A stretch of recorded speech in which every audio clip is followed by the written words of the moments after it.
Those were dark days, the YouTube wars. It began when Film Trigger and Durbin had decided that they were going to together review all the Terminator movies building up to the new one. But Sean Chandler and Cody Leach happened to drop their reviews at the exact same time, creating an interdimensional rift where the Cody Leach Terminator wiped out Sean Chandler. If it wasn't for Stevie at Film Trigger warning him of the coming apocalypse, perhaps all would have been lost.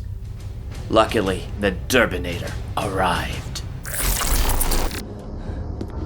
Get down.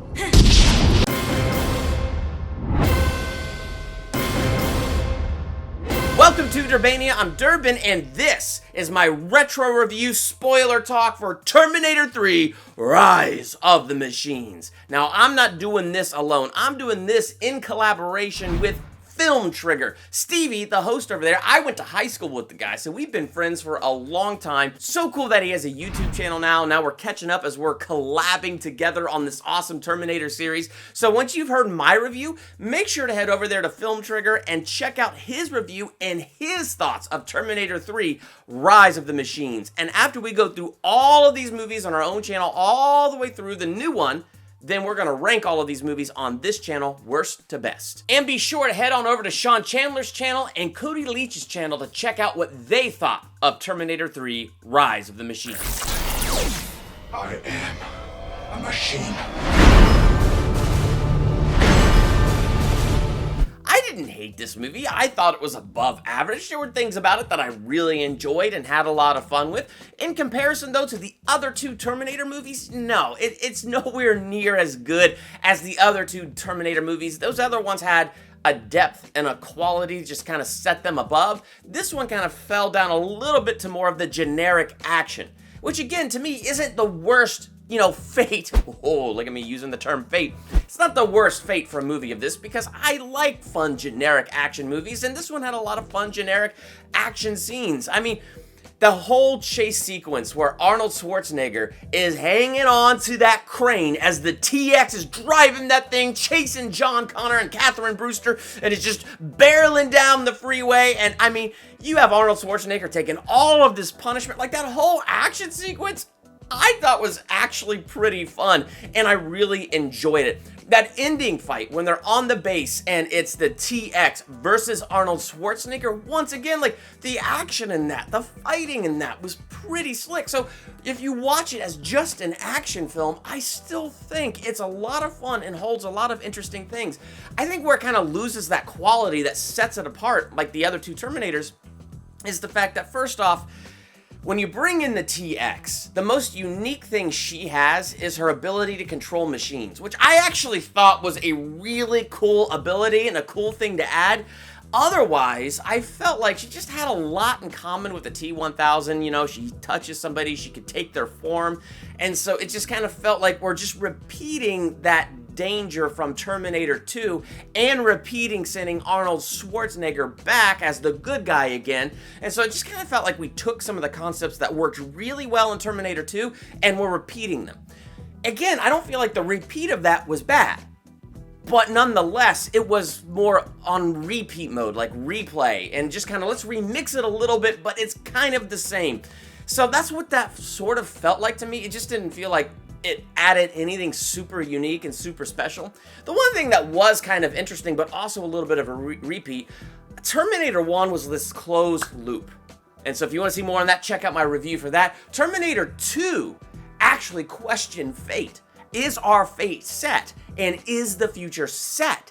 And they actually took action to change things and destroyed Cyberdyne, and the head guy on that project ends up dead, and so everything changes. And so is the world heading now in a different direction?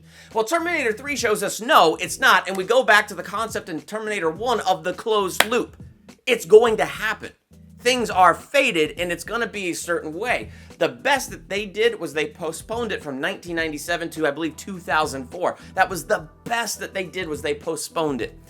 But there's something about the risk they took in that. Like, you have John Connor, you have Catherine Brewster, and all what you're thinking is Terminator 1, Terminator 2, we gotta save John Connor, and we gotta change the future, and it looks like it's beginning to head in that direction of changing the future, and then the nukes go off, and it's Judgment Day.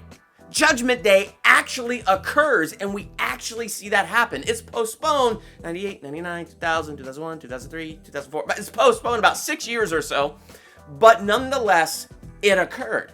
Which I thought, yeah, that's kind of a cool risk. That's kind of a cool thing that they did. It's a little bit depressing because you want to see them change the future, and it's a little bit depressing because of all that they went through in Terminator 2 to change the future. Even the plot line that Sarah Connor is dead in this one, that she died of leukemia, that she was in all this pain from her disease, but held on until 1997 just to make sure that they succeeded.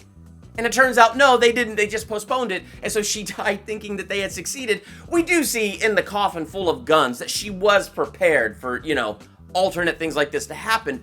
But it just feels like, ah, man, we went through all of that in Terminator 2 just to watch the exact same Judgment Day unfold, just on a different date. So there's a measure, I don't know if it's a measure of disappointment, but it's kind of like a little bit of wind out of the sea. I was like, ah.